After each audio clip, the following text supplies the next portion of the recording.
예수님의 부활을 축하합니다. 인사 좀 나누세요. 옆에 분들하고 예수님의 부활을 축하합니다. 우리가 부활절을 맞을 때면 항상 어디에 집중해 왔었는가 하면 예수님의 부활의 사실성, 예수님이 정말 부활하셨다. 그 증거가 성경에 이렇게 설명이 되었다. 여기에 집중을 해왔습니다. 오늘은 조금 관점을 달리해서 예수님의 부활을 당연히 기초로 하지만 우리의 부활이 어떤 의미를 갖고 어떻게 성경은 설명하고 있는가에 대해서 말씀을 좀 나누려고 합니다. 오늘 데살로니가전서 4장 13절에서 18절까지는 우리가 데살로니가서를 강의를 쭉 하다가 건너뛴 부분입니다. 바로 오늘 부활주일에 적합한 본문이기에 오늘 맞추기 위해서. 그래서 오늘 이 대목을 나눔으로써 데살로니가전서는 마무리가 됩니다. 해서 과연 이 데살로니가전서의 이 부활에 대한 이야기가 왜 담아져 있을까?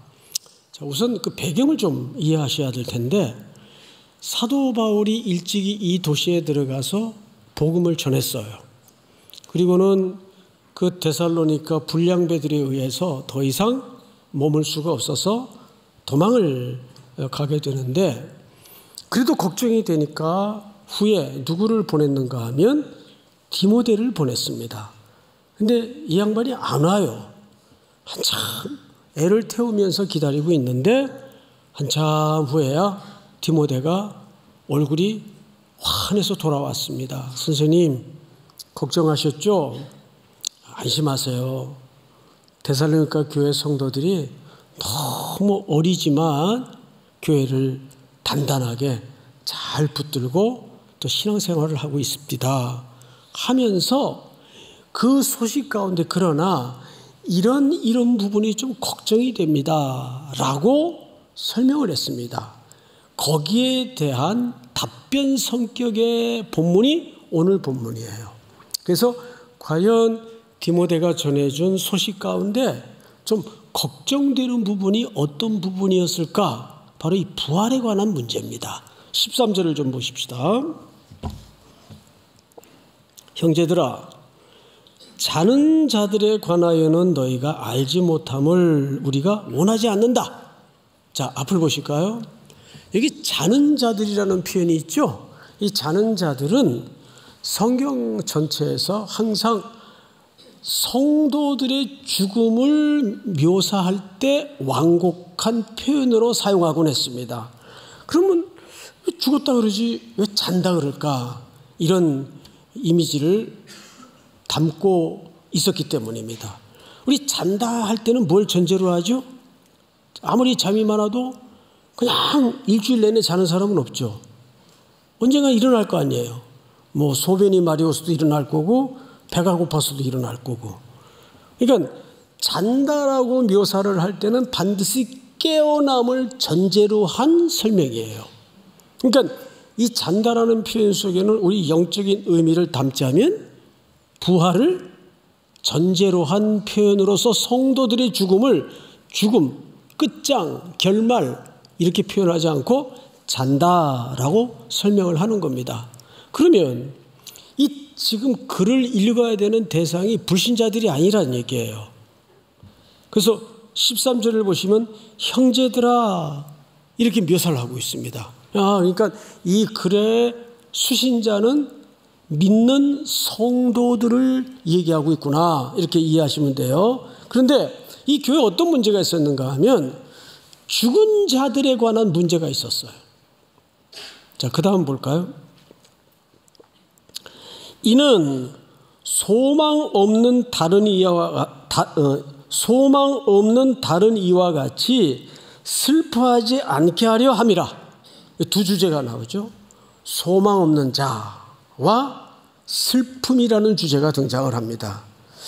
그럼 과연 사도 바울이 이 글을 쓰면서 어떤 슬픔을 얘기하는 것이고 소망이 없다는 말은 누구를 가리키는 것일까?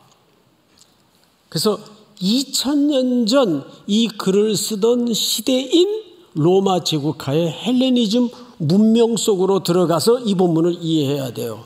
이거 쉽지 않죠? 난 쉽게 설명을 드릴 테니까 걱정하지 마시고 잘 들어보시면 됩니다. 쉬운 것도 어렵게 하더라. 오늘은 어려운 걸 쉽게 하겠습니다. 왜냐하면 사람의 정서라든지 사고가 항상 시대마다 달라져요. 그대로 이렇게 박제화되어서 머물러 있지 않는단 말이에요. 그런데 우리도 슬픔이라는 단어를 쓰죠. 근데 2025년의 슬픔이라는 정의와 2000년 전에 고대 헬레니즘 문명에서 슬픔이라는 의미가 다를 수밖에 없어요. 그때 사람들이 소망이 없다는 말은 무슨 의미일까? 오늘 우리가 소망이 없다는 말은 무슨 의미일까를 비교해 보면 알 수 있는데 아주 간략하게 정의를 하자면 이런 뜻입니다. 지금 슬픔과 소망이 없다는 주제가 죽은 자를 놓고 하는 얘기예요. 그러면 2000년 전 사람들이 가졌던 죽음의 의미는 어떤 것이었을까요? 당시는 플라톤의 철학이 보편적이었습니다. 그러면 플라톤의 철학이 이분법적 사고를 갖고 있어요. 영과 육을 분리해서 이해를 합니다. 그래서 영은 깨끗하고 정결하고 거룩한 존재요. 육은 죄되고 불결하고 부정한 존재로서 사람이 오늘 여기 주제처럼 죽으면 그걸로 그냥 먼지가 되거나 한 줌의 재가 되거나 흙으로 바뀌어서 그냥 영원히 소멸되고 사라져버리는 것들입니다. 그것이 이분법적에 익숙한 사람들의 스토아 학파 사람들의 주된 사고방식이었고 그 시대 사람들이 우리의 죽음을 그렇게 이해를 했습니다. 자, 그런데 어느 날 그 도시에 복음을 가진 사도들과 바울이 들어왔습니다. 복음을 전해서 예수를 믿게 되었는데 걱정이 하나 생긴 거예요. 자꾸 부활이 있다고 그러고 예수님이야 신의 아들이니까 살아난다고 해도 우리가 이해를 하겠는데 그 사람처럼 우리도 살아난다고 그러고 또 나아가서 그분이 다시 오실 텐데 그때 서로 영접을 하게 된대요. 이게 과연 가능한 이야기인가? 왜? 이미 예수 믿다가 죽은 자들은 그러면 어떻게 되느냐? 그 헬레니즘 문명권에서 죽음을 이해할 때는 이게 뭔가 자꾸 안 맞아요. 그러면 재가 되어버리고 먼지가 되어버린 그 사람들이 어떻게 부활을 한다는 얘기고 또 살아있는 자들이야 문제가 없지만 예수님이 다시 오신다는데 그때 살아있는 자들은 그대로 영접하면 되지만 이미 죽은 자들은 어떻게 되는 것이고 그 영접과 어떻게 연결이 지어질까? 여러분, 그래서 이 사람들이 소망 없는 자 같은 생각을 하고 있고 그것으로 인해 슬픔에 잠겼습니다. 자, 그러면 이 슬픔은 정서적인 문제일까요? 신학적인 문제일까요? 그렇습니다. 여기서 말하고 있는 슬픔은 정서적인 슬픔보다는 신학적인 고민이었어요. 그래서 바울이 그들에게 어떤 대답을 꺼내놓는가를 잘 보세요. 그것이 오늘 소망 없는 자처럼 살아가는 모든 이들에게 아주 중요한 해답이 됩니다. 성경을 좀 보십시다. 14절, 우리가 예수께서 죽으셨다가 다시 살아나심을 믿을진대. 자, 저를 보세요. 이 이후로부터 시작될 거대한 논쟁은 이것이 기초가 되어야 됩니다. 우리가 예수 그리스도께서 죽으셨다가 다시 살아나심을 어떻게 할진대? 믿을진대. 이 믿음의 고백 위에서부터 오늘의 논증은 출발이 됩니다.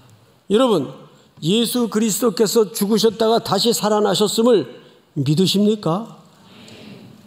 아멘. 믿어야 됩니다. 이것이 내 신앙의 밑바닥에 기초되지 않으면 어떤 진전도 이룰 수가 없어요.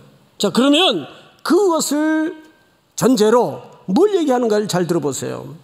믿을진데 이와 같이 예수 안에서 자는 자들도, 자, 앞을 보세요.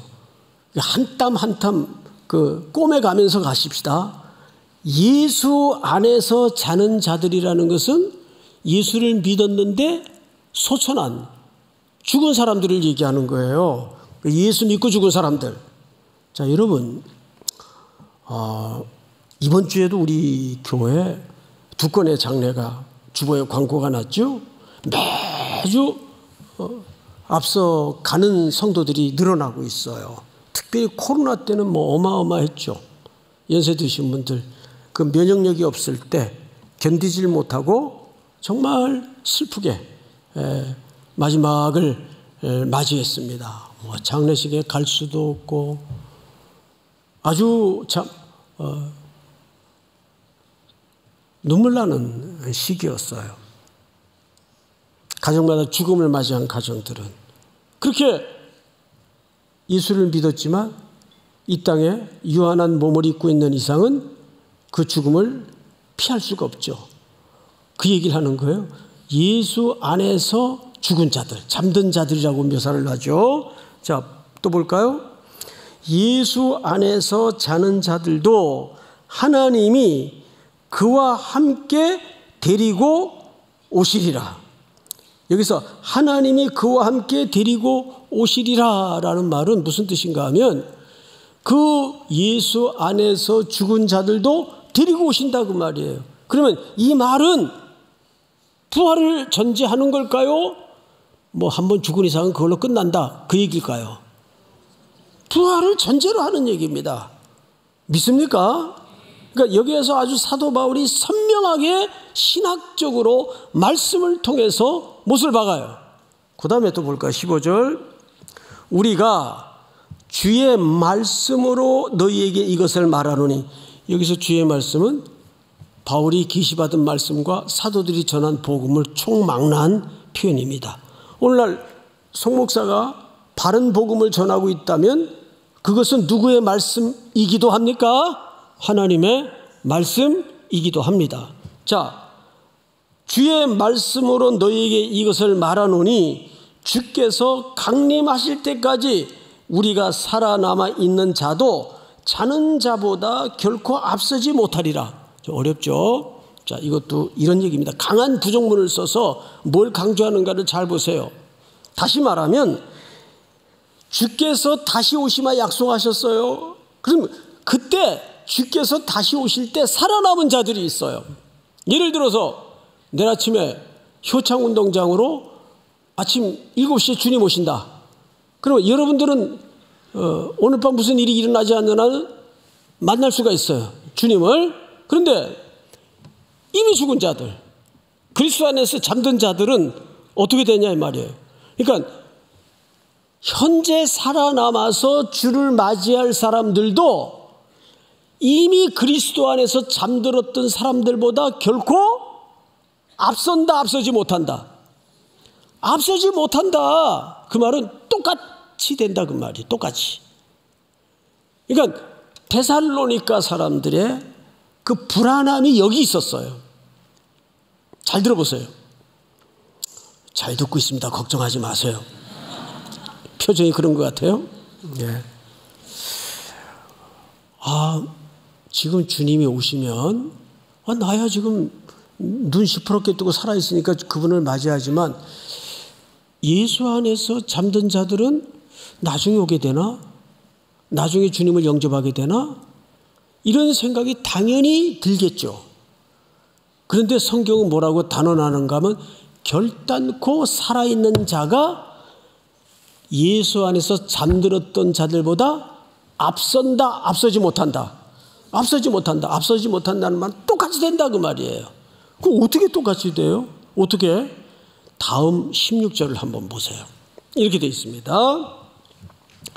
주께서 호령과 천사장의 소리와 하나님의 나팔 소리로, 이 표현은 하나님의 신적인 개입과 하나님의 임재를 설명할 때 호령 소리, 나팔 소리 이렇게 묘사를 하곤 합니다. 그러니까 강력한 하나님의 신적인 개입과 임재를 곧 나타내고자 하는 표현들이죠. 나팔 소리로 친히 하늘로부터 강림하시리니 그리스도 안에서 죽은 자들이, 잠든 자들이 어떻게 일어난다고 되어 있어요? 먼저 일어나고. 아니 뭐 아까는 똑같아 그러더니 그 죽었던 자들이 먼저 일어나네? 그럼 우리하고 다르네? 왜 달라요? 우리는 이미 살아있잖아요. 그래요, 안 그래요? 이미 지금도 살아있잖아요. 그러면 먼저 죽음이 되어 떠났던 성도들이 먼저 부활을 해야 같아지는 거 아니에요. 누구를 영접하는 문제에서, 주의 다시 오심을 영접하는 의미에서 같아진다 그 말이에요. 그러니까 결코 앞서지 못한다, 같아질 것이다. 그 어떻게 같아지나 봤더니 이미 예수 안에서 죽었던 자들을 하나님의 권능으로 먼저 일으키세요. 먼저 부활의 약속대로 그들에게 부활의 은총을 허락하시더라 그 말이에요. 그러므로서 현재 살아있는 우리들과 어떻게 됩니까? 같아져요. 우리는 아직도 살아있고. 무슨 소리인지 알겠죠? 데살로니가 교회 성도들이 여기서 자유를 얻었어요. 차별이 없구나. 나중에 부활이 되고 먼저 부활이, 그런 게 아니라 똑같이 주님을 영접하게 되는구나. 죽었던 사람들은 몸을 일으켜서 살아있는 사람들과 같이 주님을 어떻게 하신다? 맞이하게 된다 그 말이에요. 그러니까 주님을 맞이하는 순서는 한 번에 끝나는 거지 단계별로 이루어지는 것이 아니에요. 영원히 단번에 끝나는 거예요. 한 번에 끝나는 거예요. 믿습니까? 그런데 이제 오랜 세월 동안 가장 논란이 많은 구절이 4장 17절 말씀이에요. 우리 전체가 한번 같이 읽어보십시다. 시작. 그 후에 우리 살아남은 자들도 그들과 함께 구름 속으로 끌어올려 공중에서 주를 영접하게 하시리니 그리하여 우리가 항상 주와 함께 있으리라. 네. 그 후에 우리 살아남은 자들도 그들과 함께. 자, 분명히 그들과 함께죠. 이 그들은 누굽니까? 앞서 예수 안에서 잠들었던 자들. 그래서 부활을 경험하고 일어난 자들이 살아있던 자들과 그들과 함께, 그 뜻이에요. 함께 어떻게 된대요? 구름 속으로 끌어올려. 자, 여기서 그 유명한 휴거라는 이 괴상한 신학이 만들어진 근본적인 구절입니다. 그래서 오늘 분명하게 휴거에 대해서 정리를 해드릴 테니까 또 어디 휴거 떠드는데 이렇게 기웃거리고 거기에 빠지면 안 돼요. 자, 일단 이 휴거는 세대주의 종말론주의자들이 만들어낸 성경의 지지가 없는 가설입니다. 이 휴거라는, 여기서 말하는 휴거는 그런 의미가 아니에요. 그러면 일단 문법적으로 이 부분을 잘 설명해. 끌어올려라는 말은 정확하게 인도되어 그 뜻이에요. 인도되어 누구를 맞으러 가는 거죠? 강림하시는 주님을 맞으러 가는 거예요. 자, 이거를 크리소스톰이라는 교부가 아주 정확하게 설명을 해놨습니다. 우리 자막으로 좀 확인을 하십시다. 동그라미 안에 있는 인물이 크리소스톰이 아니고 그 옆에, 깜짝 놀랐어요. 산보 때. 왜 내 얼굴이 나오지? 자, 제가 이거를 문장을 끊어가면서 설명을 드릴 테니까 여기 대부분 이제 젊은이들이 앉아 계시니까 이런 기본적인 성경의 구절을 정확히 알고 있어야 돼요. 주님께서, 크리스토톰이 한 얘기예요. 주님께서 곧 내려오시는데 우리는 무슨 이유로 끌어올려지겠습니까? 분명히 이것은 끌어올려진다라는 말이 안내된단 말이에요. 그분께로 끌어올려지겠습니까? 이는 무엇을 위함입니다? 명예를 위함입니다. 여기에서 제가 예를 하나 들게요. 대통령이 외국의 일정을 국무를 마치고 이제 귀국을 하시기 위해서 비행기를 타고 보통 서울공항에 도착을 하시죠. 도착을 하시면 뭐 청와대 직원들이 또 장관들이 아이고 뭐 청와대 못 찾아올까? 알아서 오시겠지. 들어오시겠지. 그래요? 그분을 어떻게 하러 나갑니까? 맞으러 나가요. 그러면 아무나 길거리 가던 사람 저도 갈게요. 그리고 거기 갈 수 있나요? 거기가 어디라고요? 거기는 주로 서열순대로 나라의 중요한 대통령이 부재되어 있는 동안에 국무의 중요한 역할과 직무를 맡았던 관료들이, 장관들이, 총리를 포함해서 그 비행기 바로 앞에 트랩까지 나가서 주단을 깔고 그 옆에 도열에 서서 이제 귀국해서 내리는 대통령을 맞으면서 눈을 맞춰가면서 없는 동안 수고 많았습니다. 폭풍이 있었다지요. 농사는 잘 되나요? 농경 장관에게 하나하나 고마운 인사를 나눕니다. 자, 그거는 그분들에게 명예고 특권입니다. 그렇죠? 그러니까 크리소스톰이 그랬어요. 예. 자, 주님께서 곧 내려오시는데 우리는 무슨 이유로 끌어올려지겠습니까? 이는 뭐를 위함입니다? 명예예요. 우리가 그렇게 안내되어서 강림하시는 주님을 영접하러 이끌린다는 것은 우리에게 뭐란 얘기입니까? 그건 영광이고 명예라는 이야기입니다. 무슨 말인지 알겠어요? 자, 그 다음에 왕이 도시로 들어올 때 영광 받을 자들은 그를 맞이하러 나가지만 정죄받을 자들은 안에서 심판자를 기다립니다. 구름이 그분을 받아 올려줬던 것처럼 또한 우리도 구름 속으로 끌어올려질 것입니다. 우리 다음 구절을 한번 볼까요? 글을 마저 올려주세요. 이 영예가 얼마나 큰지 아시겠습니까? 그분께서 내려오실 때 우리는 그분을 맞으러 나아가며 더 중요한 게 남았어요. 그리고 모든 것 중 가장 복된 것은 그리하여 우리가 그분과 영원히 함께 있을 것이라는 사실입니다. 믿습니까? 자, 여기 성경을 그 시선으로 다시 보세요. 성경을 17절.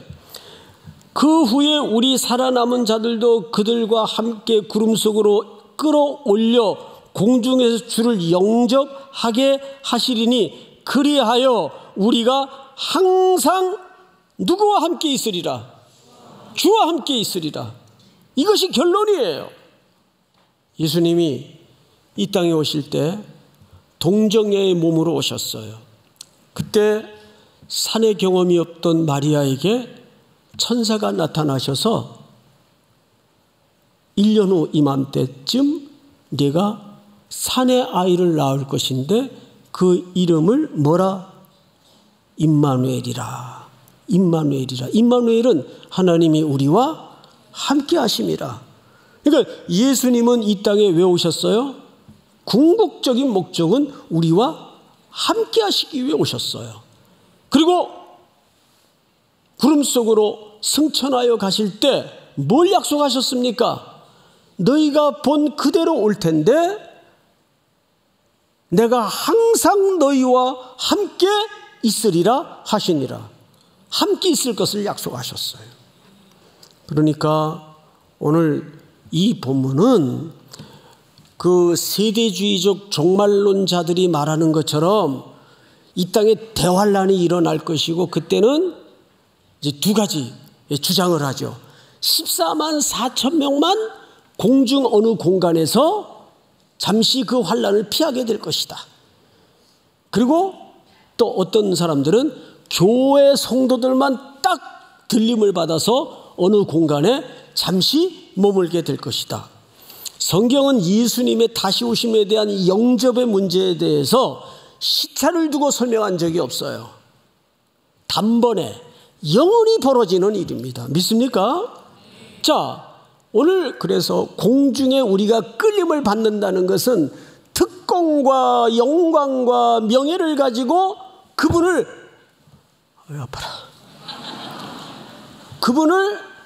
맞으러 나간다는 얘기예요. 무슨 말인지 알겠죠? 그런데 성경에는 반대의 개념도 있어요. 반대의 개념. 그분이 우리를 맞으러 나오세요. 계시록의 신부들이 그랬고 특별히 누가복음 15장에 보면 아버지가 집 나간 아들을 이 녀석이 이제 나오려나 저제 나오려나 매일 문 밖에 나가서 기다리셨어요. 저 멀리 사람 하나가 꾸물꾸물 걸어오는데 아무리 생거지꼴로 변했어도 아버지는 아들을 단번에 알아봐요. 그리고 그 아들을 향해서 아버지는 뜁니다. 덥석 안아주죠. 무슨 뜻일까요? 이 아버지는 매일 그 아들을 문 밖에 서서 기다렸다는 얘기예요. 이 얘기를 조금 더 절실하게 묘사를 해보면 100마리 양이 있었는데 목자가 양을 치다가 한 마리를 잃어버렸어요. 근데 성경은 잃어버렸다고 되어 있지만 말을 바로 하자면 그 양이 다리도 짧고 눈도 어두운데 지가 마음대로 돌아다니다가 이탈이 된 거예요. 그래서 그 99마리를 다른 목동들에게 맡겨두고 이 목자가 그 양을 찾을 때까지 찾습니다. 찾다가 아유 안 되겠다. 야. 그냥 가자. 아니요. 찾도록 찾아. 끝까지 찾아서 그 양을 데리고 오는데 그 양을 어떻게 하고 옵니까? 데리고 올 때. 그 양을 타고 옵니까? 아니면은 어깨에 메고 옵니까? 어깨에 메고 와요. 아이고 이놈아 너 이 짧은 다리로 눈도 어두운데 거길 어디라고 네가 돌아다니고 헤매고 있었냐. 이거 뜯긴 것 봐라. 이 상처난 것 봐라. 그러면서 툭툭 쓰다듬어 주면서 양이 얼마나 힘들었을까 싶어서 양을 어떻게 하고 와요? 메고 와요. 메고. 그리고 그 99마리 안에 턱 놓으니까 100이라는 충만한 완전한 충만한 수가 완성이 되는 거예요. 믿습니까 여러분? 우리도 그분을 영접하는 삶으로 기다려야 되지만 우리보다 더 강렬하고 목마른 모습으로 하늘 아버지는 오늘도 우리를 영접하시기 위해서 목을 길게 빼고 기다리세요. 내가 이 땅에 살다가 만신창이가 되고 다리를 하나 절고 마음이 누더기가 되어서 헐떡헐떡거리더라도 그 아버지는 우리를 마중하기 위해서 오늘도 기다리고 계시는 거예요. 수고 많았다 태근아. 얼마나 힘들었니. 내가 네 마음 네 속앓이 다 안다. 내가 다 안다. 그렇게 나를 기다리고 계신단 말이에요. 그래서 이 영접에는 두 가지 차원이 있어요. 우리가 그분을 기다리는 마음으로 살아내야 되는 삶의 과제가 있고 아버지께서 오늘도 그 아들을 그 딸을 맞이하기 위해서 기다리시는 아버지의 기다리는 마음이 있다고요. 믿습니까? 이것이 성경에 다 녹아져 있는 양립적 태도입니다. 그래서 우리 18절을 다 같이 한번 읽어볼까요? 시작. 그러므로 이러한 말로 서로 위로하라. 이러한 말로 서로 위로하라는 말은 무슨 뜻인가 하면 그러니까 서로 힘들게 사는데 싸우지 말고 서로 격려하면서 선한 말하면서 살아라. 그런 의미도 분명히 녹아져 있겠지만 여기에는 조금 더 적극적인 명령이 녹아져 있습니다. 성경은 이 구원을 개인적인 구원도 중요하게 여기시지만, 그리고 구원은 개인적인 구원이에요. 그런데 그 개인적인 택한 백성들의 구원의 역사를 통해서 놀랍게도 공동체의 구원을 완성하기를 기뻐하십니다. 그럼 이 말이 무슨 얘기가 되냐면, 아직도 땅끝에는 하나님의 택한 백성 가운데 잃어버린 하나님의 백성들, 하나님의 자녀들이 있다고요. 그래서 우리에게 아버지께서 일하시니 나도 일한다는 예수님의 말씀처럼 예수님이 일하시는데 우리도 뭐 해야 될까요? 일해야 돼요. 어떤 일을 해야 될까요? 선교와 전도입니다. 잃어버린 내 아버지의 울음이 가득 담아져 있는 땅끝의 영혼들을 향해서 오늘도 아버지의 손발이 되어서 땅끝까지 흘러가 그 생명들을 건져내고 아버지의 가족으로 돌려놓고 99마리의 그 양의 공동체로 잃어버린 한 마리를 찾아내는 것입니다. 믿습니까? 집안에 이런 일이 한번 벌어져 보세요. 누구 한 사람인가 실종이 되거나 잃어보세요. 아무것도 못합니다. 그 아이 찾기까지 아무것도 못합니다. 그 절박함이라는 것은 당해본 사람은 알아요. 겪어본 사람은 알아요. 그래서 이 부활의 소망은 당연히 내게 영예고 명예고 특권이고 더 없는 소망이지만, 이 소망이 땅끝에 하나님의 잃어버린 공동체를 찾아내는 선교와 헌신과 섬김의 역사로 흘러가야 됩니다. 믿습니까?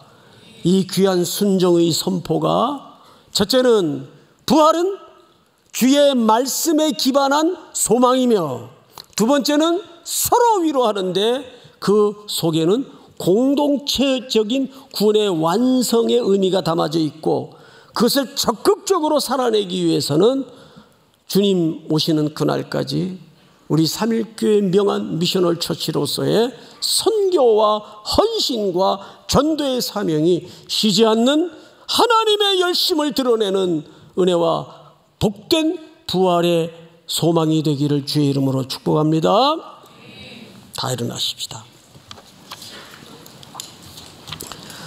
우리 찬송가 162장.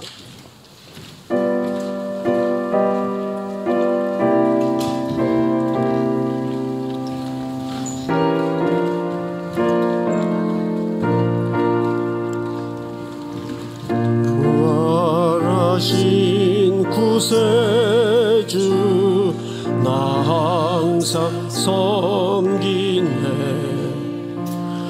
온 세상 조롱해도 주 정령 사셨네. 은혜로운 손길 부드러운 음성 주 예수 나와 함께 늘 계시네.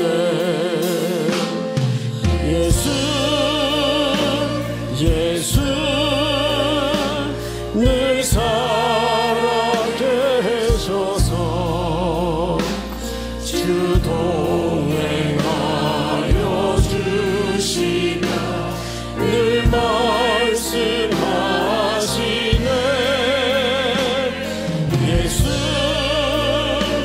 예수 내 구세주 예수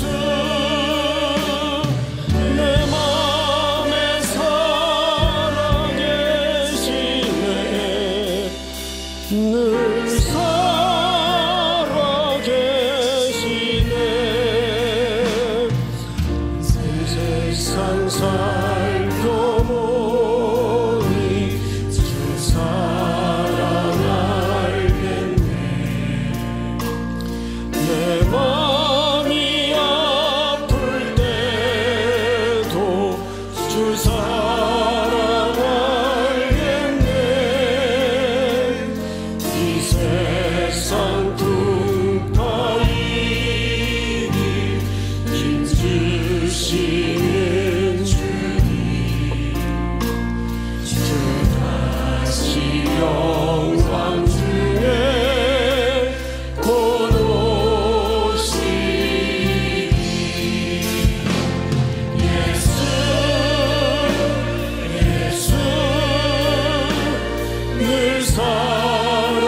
살아계셔서 주 동행하여 주시며 늘 말씀하시네.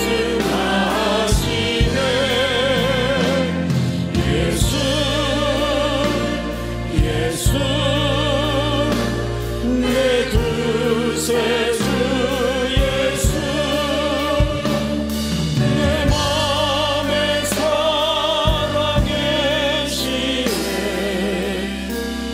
늘 살아계시네.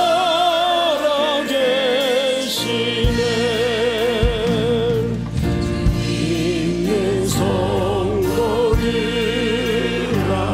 다 기쁜 노래로 주 예수 우리와 함께 다 찬양 드리세. 이 세상 소망이요 참 친구 되시니 주 예수 영원토록 찬양하세. 예수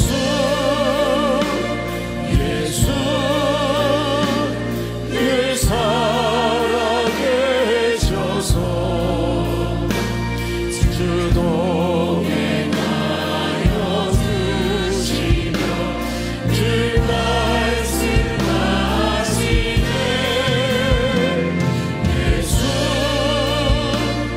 예수 내 구세주 예수, 내 맘에 살아계시네.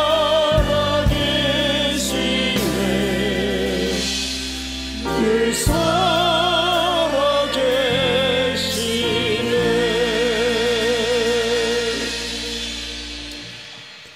지금은 우리 구주 예수 그리스도의 은혜와 하나님 아버지의 높고 높으신 사랑하심과 성령님의 교통하심이 머리 숙여 경배를 드리는 사랑하고 사랑하는 우리 3일의 성도들, 해외 군에 멀리 출타 있는 가족들, 고향의 어머니 아버지 머리 위에 이제로부터 영원토록 함께 있을지어다.